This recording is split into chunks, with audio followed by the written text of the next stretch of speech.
Hoy en Historia TW vamos a entrevistar a Guillermo Granado, que es doctor por la Universidad de Salamanca. En un estudio, su tesis doctoral versa sobre la izquierda en Perú y sobre todo en torno a la figura de uno de los intelectuales de izquierda de allá del Perú, que se llama Carlos Iván de Gregori.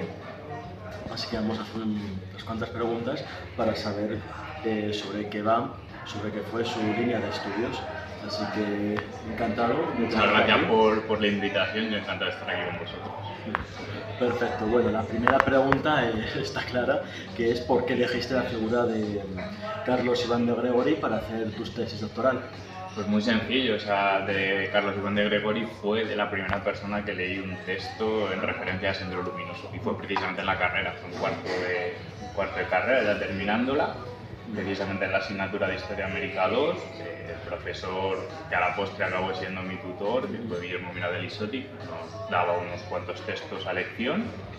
A mí me llamó la atención Perú, era un país que era muy poco conocido, había muy poquitos textos en referencia, además trataba de una época que a mí me interesaba de por sí, que era todo el ciclo guerrillero que empieza en los 60 con la Revolución Cubana. Entonces, nada, yo elijo ese texto de Carlos Iván de Gregori, que hablaba un poco de los orígenes intelectuales, materiales de Sendero, y me quedó la verdad que bastante flasheado porque hablaba sobre un grupo armado maoísta que era totalmente atípico para la región, hablaba de un grupo maoísta rural que surge a mediados de los 80 cuando todo el ciclo guerrillero de Latinoamérica ya se estaba centrando en las ciudades, y sobre todo habla de un grupo ideológicamente muy duro que se concentraba en torno a intelectuales de clase media que tenía unas propuestas que se salían por completo de la lógica que en ese momento venía Perú, porque luego imagino que vamos a hablar de Blasco Alvarado. Entonces Perú venía de una situación en la que las condiciones que los propios maoístas establecían como perfectas para llevar a cabo una acción revolucionaria no existían. Entonces eran varias cosas que me atraparon y que me invitaron a seguir continuando con las lecturas, sobre todo de Gregori. Yo luego hago un máster en estudios latinoamericanos. El máster me centro en el papel que juega de Gregori en la comisión, como figura intelectual central a la hora de elaborar y redactar el informe final.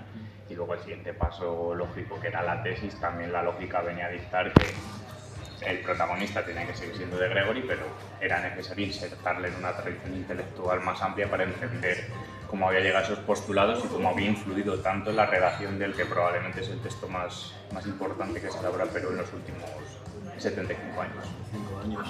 Entonces, porque además de Gregori es una figura intelectual que evoluciona desde posiciones de la izquierda revolucionaria, si no me equivoco, hasta acabar moderándose y siendo todavía de izquierdas, pero ya socialdemócrata y acabando luchando por los derechos humanos.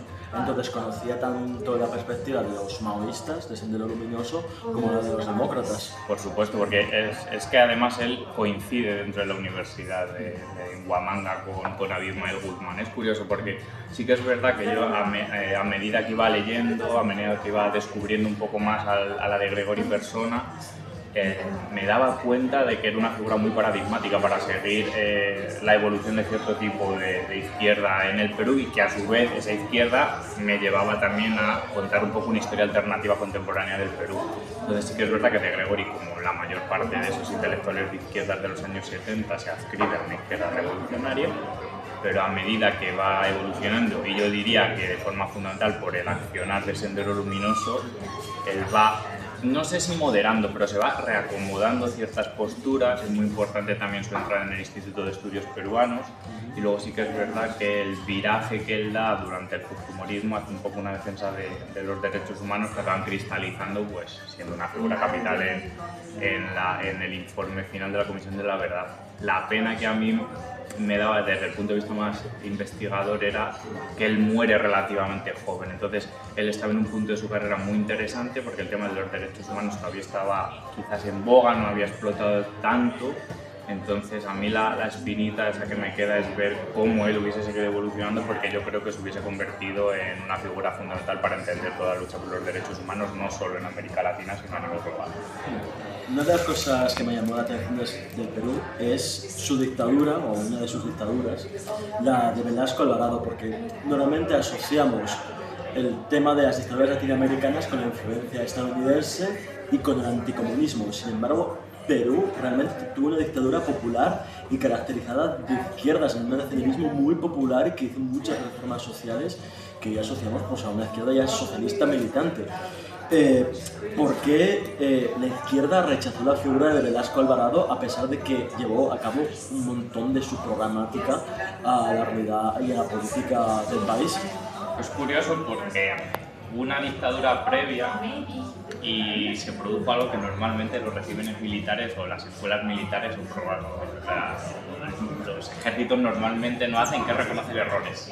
Entonces se reconocen errores de planteamiento, se reconocen que para lograr apoyo popular, el ligar una dictadura quizás a una ideología de derecha o extrema derecha puede ser contraproducente para los objetivos. Entonces se crea una escuela militar en la que una de las prerrogativas claves eran intentar aprender y formarse en disciplinas como historia, como geografía, como sociología, para intentar conocer mejor el contexto en el que se van a mover y sobre todo los grupos que podían ser subversivos en ese sentido.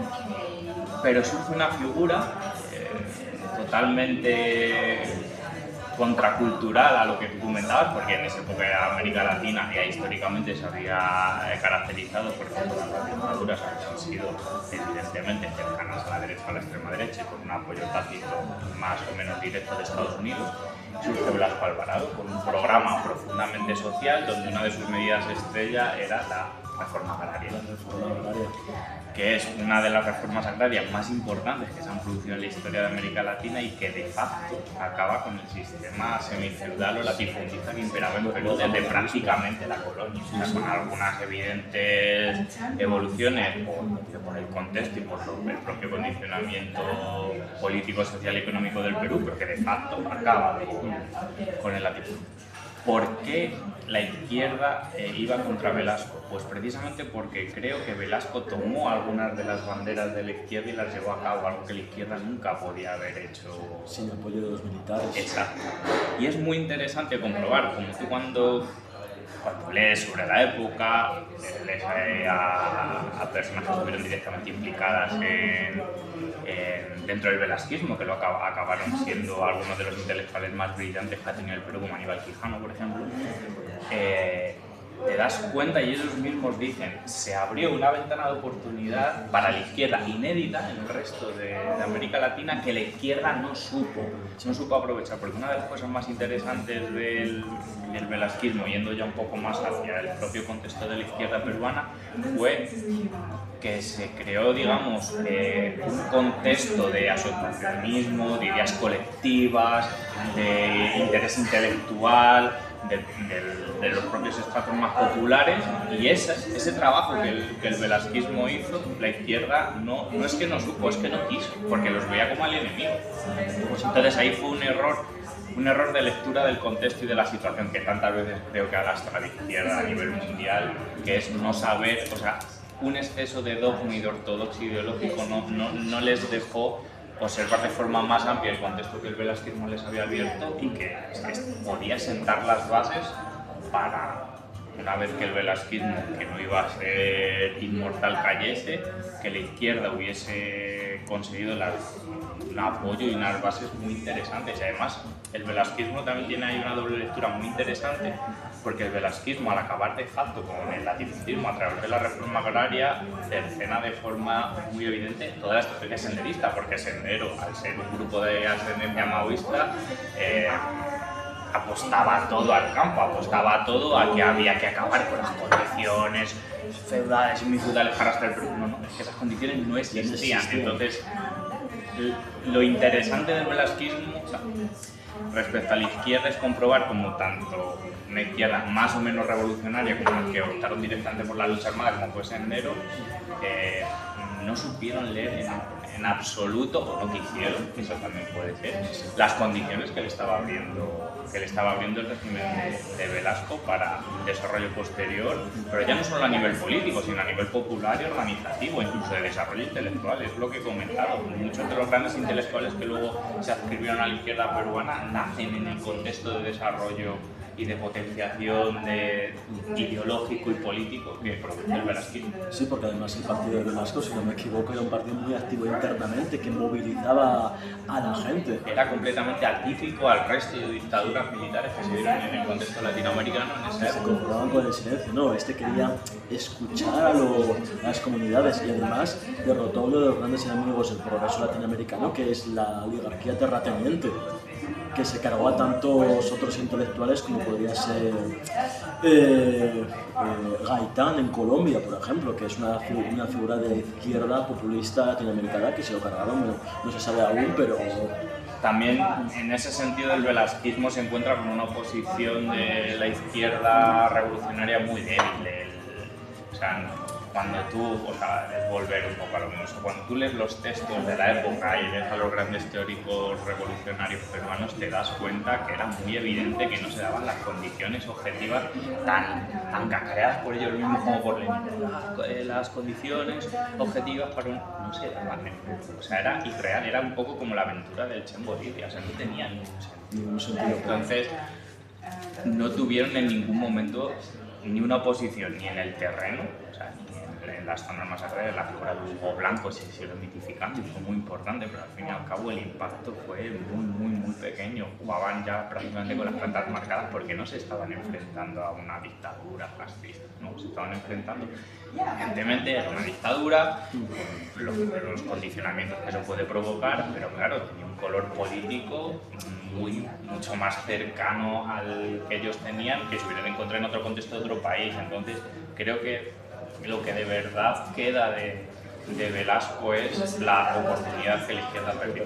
¿Cómo se recuerda a Velasco en Perú? Si se puede preguntar, porque el aeropuerto de Callao se llama Velasco Alvarado, ¿no? Yo creo que sigue siendo una figura que se la mira con cierto paternalismo, o sea, que se la ve como una figura muy paternal, muy paternalista, pero mira, hace unos años salió un libro muy interesante en el IEP, en Institutos Peruanos, donde se hacía un balance un poco de lo que fue el velasquismo, y creo que se le sigue recordando como una experiencia política muy singular, o sea, algo único en el contexto latinoamericano, algo único en la historia del Perú, y sobre todo con cierta nostalgia por esos jóvenes izquierdistas que les llamaban asesinos, que les llamaban imperialistas, que se dan cuenta del error que cometieron. La segunda pregunta que me gustaría hacerte es ¿cómo fue la introducción de las ideas de izquierda en el Perú? Porque claro, todas las ideologías políticas, o la mayoría de ellas, han nacido en Europa, entonces, de cierta forma, y luego hablaremos de ello a través de dos figuras fundamentales, como Soraya de la Torre y Mariátegui, esas ideas de izquierda se tuvieron que extrapolar a otra realidad distinta de la europea, como es el Perú, que era un país, bajo mi punto de vista, a principios del siglo XX, semifeudal, marcado por un racismo estructural avasallante y con un imperialismo, en este caso anglosajón, pues muy fuerte. Una realidad semicapitalista, si se podría decir. ¿Cómo fue la introducción? Sí, como en el resto de América Latina, es decir, las ideas potentes vienen de Europa. Lo que pasa es lo que tú dices, una vez que esas ideas llegan y se empiezan a desarrollar los primeros, quizás, grupos intelectuales, en principio la lógica dictaba que ese marxismo o esas ideas más anarquistas debían sentar como base para luego irse adaptando. Pero el problema que se trajo de Europa y uno de los problemas a los que se enfrentaron esa primera generación de izquierdistas, marxistas, llamadlo como queráis, latinoamericanos, fue el exceso de dogma y de ortodoxia que se intentaba imponer desde Europa. Y en ese sentido, ya tú las has nombrado, ya no solo para Perú, sino tanto para América Latina, las dos figuras para mí más importantes fueron tanto Aya como Mariátegui. El primero porque fue para mí uno de los animales políticos más importantes que dio en el siglo XX latinoamericano, por cómo él enseguida consigue darle una raíz muy populista a esas ideas más de izquierda, cómo crea una máquina electoral como es el APRA y cómo consigue convertirse en una de las figuras prominentes, yo diría de la izquierda más partidista, de la izquierda más cercana a los ámbitos democráticos. Por el contrario, y como buen contrapunto y muy interesante, está la figura de Mariátegui. Mariátegui sí que fue en ese sentido para mí uno de los intelectuales más importantes de la izquierda en América Latina. Y yo siempre lo extrapolaba mucho a Antonio Gramsci en el sentido de cómo era una persona con unas ideas muy claras, una persona formada en Europa, por cierto, con mucha influencia de Gramsci, pero en el sentido gramsciano de saber que ese marxismo tenía que ser una herramienta, no un dogma. Entonces, para mí lo más interesante de Mariátegui fue cómo, más acertada o menos acertada, ahora no vale la pena entrar en eso, pero sí vale la pena ver cómo él quiso darle una raigambre latinoamericanista al marxismo, cómo él intentó crear una vía al socialismo puramente, ya no solo Latinoamérica, sino peruana, además extrayendo mucho acervo cultural y muchas influencias de todo el pasado prehispánico del Perú. Entonces, creo que son dos figuras muy interesantes y también son dos figuras que ayudan a entender la evolución posterior que tiene la izquierda en el Perú, que siempre es esa tensión constante entre la vía partidista o la democracia y la revolución, que es algo que va a tensionar de forma regular a la izquierda en el Perú y que va a ser probablemente una de las grandes razones por las que acabe desapareciendo en el año 89, previo a las elecciones en las que acaba ganando Fujimori.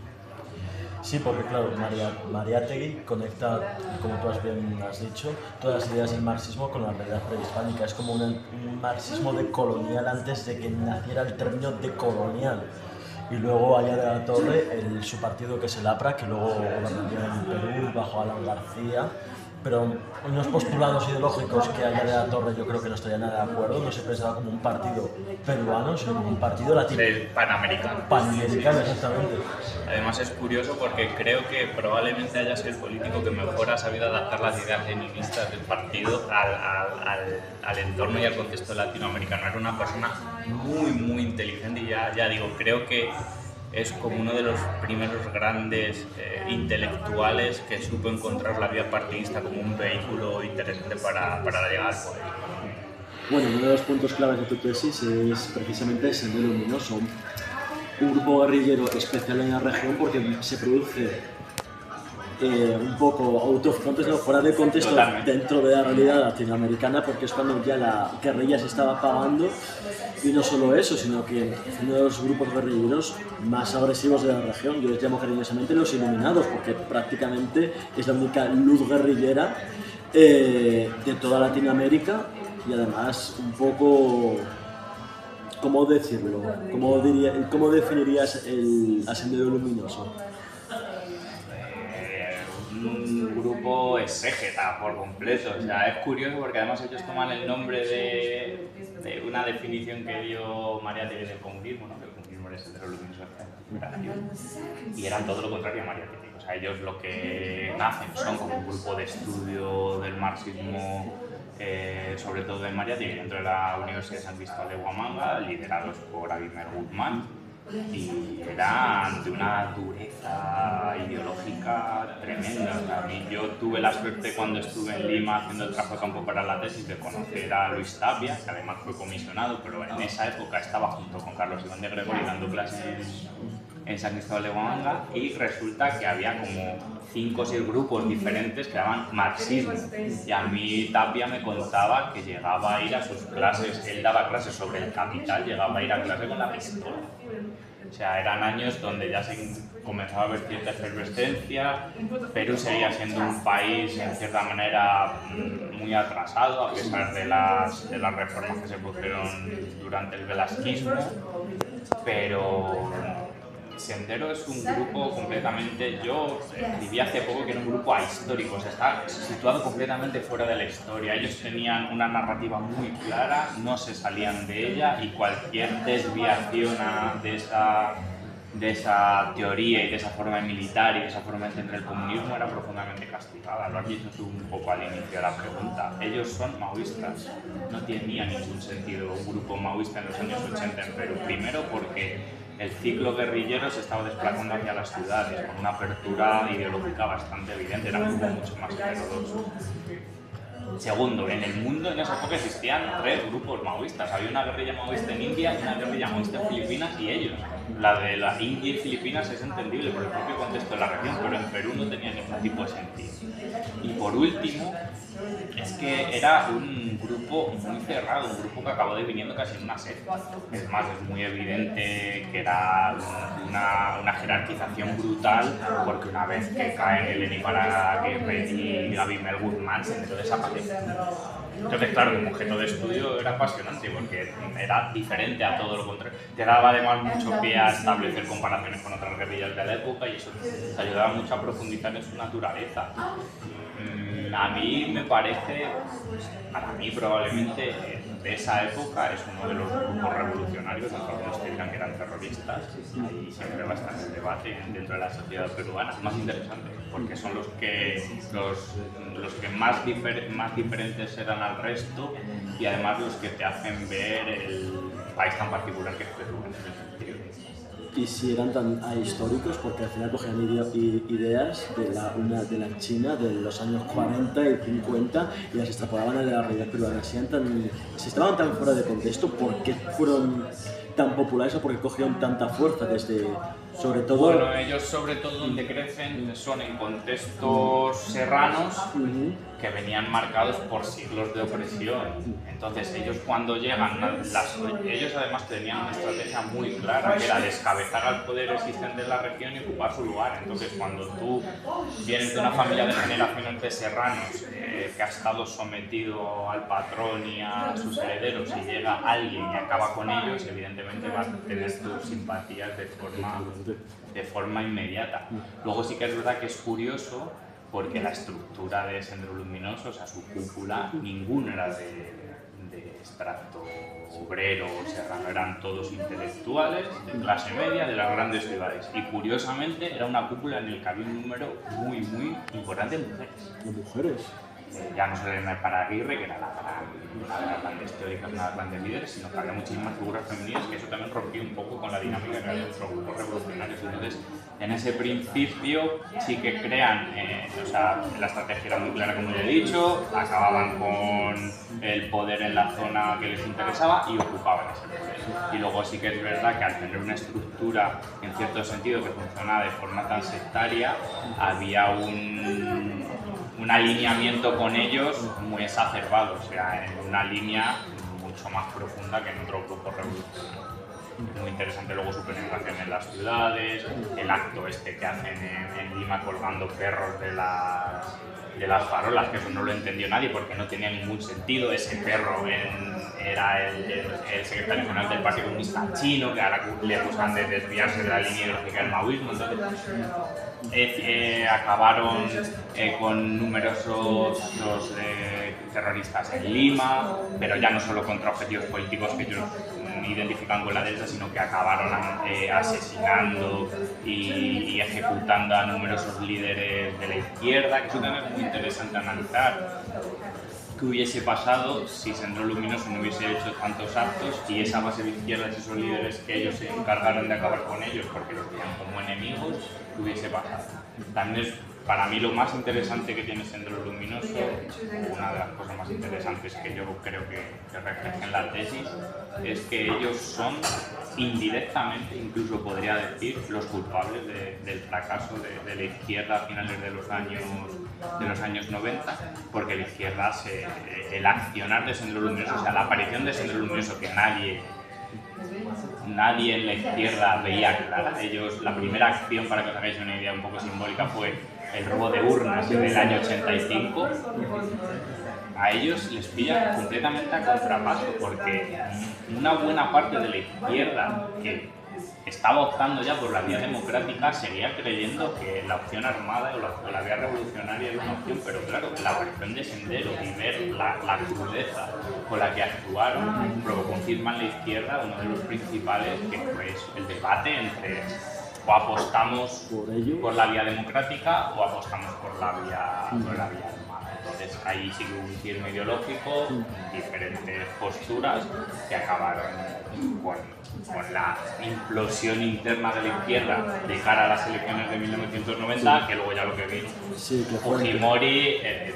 Que fue entre Vargas Llosa y Fujimori, uno que era ultraliberal y otro que decía que no iba a ser ultraliberal, pero que la acabó siendo. Vargas Llosa traía bajo el brazo el recetario del Fondo Monetario Internacional, y Fujimori era un agrónomo que se encargó de hacer una campaña ultrapopulista, recorrer incluso en mula las zonas serranas de Lima, y que una vez que consigue la victoria es literalmente coge el programa económico de Vargas Llosa y lo aplica. Exactamente. Y al final acabó él cargándose a Sendero Luminoso en una de las guerras contra el terrorismo, una de las luchas contra grupos armados más crueles, porque si no me equivoco, en la mayoría de países latinoamericanos la mayoría de muertos eran guerrilleros, pero aquí era a la mitad, fue una guerra, un conflicto muy cruento, la mitad eran fuerzas del orden. Si no había muy poca preparación militar, y además la comisión de la verdad y la reconciliación se pueden leer las propias instrucciones que recibieron los militares en un principio para acabar con la insurgencia o la subversión, como ellos lo llaman, entrar con todo.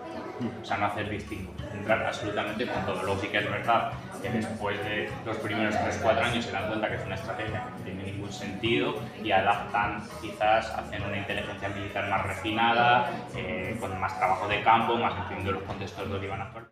Bueno, me preguntan que, como muchos países latinoamericanos, después de las dictaduras son temporadas de conflictos armados, como pudo haber ocurrido en Colombia o es con Extensoro en Argentina. En Perú también se hizo una comisión de la verdad y la reconciliación, pero tú dices que esas recomendaciones que salieron de esa comisión no se tuvieron en cuenta en el país andino. ¿Qué pasó con todo ello? ¿Dónde estuvo el Gregory? Hay un libro de Sofía Mager que analiza 10 años de las recomendaciones de la comisión, cuáles han cumplido y cuáles no, y es desolador comprobar que no se le hizo apenas caso desde el punto de vista político a esas recomendaciones. Hubo una voluntad inicial muy interesante, que fue la que produjo que se formara la comisión, que fue la de Valentín Paniagua, pero claro, el mandato de Valentín Paniagua era en un contexto muy determinado, la salida de Fujimori, él tenía claro que iba a ser un presidente en transición y que luego... Entonces la comisión se crea con un equipo para mí muy interesante de profesionales de la historia, de la filosofía, de la sociología. Especialmente en este sentido yo me centro en el análisis de lo que es la redacción del informe, y yo ya lo he comentado un poco al principio de esta entrevista. Creo que el informe final es el texto más importante que se ha publicado en Perú en los últimos 75 años, sin ningún tipo de duda, con ese afán totalizador que creo que también se ha perdido en el hecho de hacer historia, ¿no? Esos grandes relatos ya se han perdido, y ese creo es el canto de cisne de esa forma de entender y de hacer historia, y como si no hubiese pasado nada. Además creo que hoy en día se puede comprobar que esas recomendaciones siguen muy vigentes, porque la situación del país, me atrevería a decir que es incluso peor que cuando el país entra en esa transición hacia la democracia. Entonces creo que fue un acto muy loable, pero que tuvo, al menos desde el punto de vista sociopolítico, tuvo un impacto menor. ¿Qué ideas tan disparatadas recomendaban en esa comisión y que nunca se cumplían? Pues una que me parece muy interesante, y es reformar el sistema educativo y enseñar lo que había pasado en el país. Una sociedad traumada. Que creo que es fundamental, y que creo que muchos de los problemas que estamos arrastrando ahora mismo a nivel político, tanto en España como a nivel europeo, incluso el mundo occidental, sobre todo entre las personas más jóvenes, provienen en que no está bien planteada la forma en que nos enseñan lo que ha pasado en nuestros respectivos países. Y creo que eso es fundamental, o sea, el estructurar una forma clara de enseñar qué ha pasado. Luego se puede repetir o no, yo ahí no entro, pero al menos que exista una voluntad por parte de los estados a la hora de estructurar unos programas educativos, sobre todo en historia, donde no tengamos miedo a hablar de lo que ha pasado. Como las naciones se tienen que enfrentar a sus traumas para poder superarlos. Y ese creo que es el gran debe que tienen la mayor parte de los países latinoamericanos. Muchas gracias, Guillermo, por estar hoy con nosotros y la verdad es que has dicho cosas muy interesantes sobre un país tan desconocido como es el Perú y la situación por la que pasaron con el terrorismo o el armado. Ha sido un placer, la verdad. No estoy muy acostumbrado a poder hablar de estos temas porque son temas que hablas con gente que los conoce o que alguien cuando le estás diciendo pues he hecho una tesis sobre esto, te dan una palmadita a la espalda, te dicen que guay y tampoco tienes oportunidad de hablar, o sea que para mí ha sido un placer. Gracias. A ti.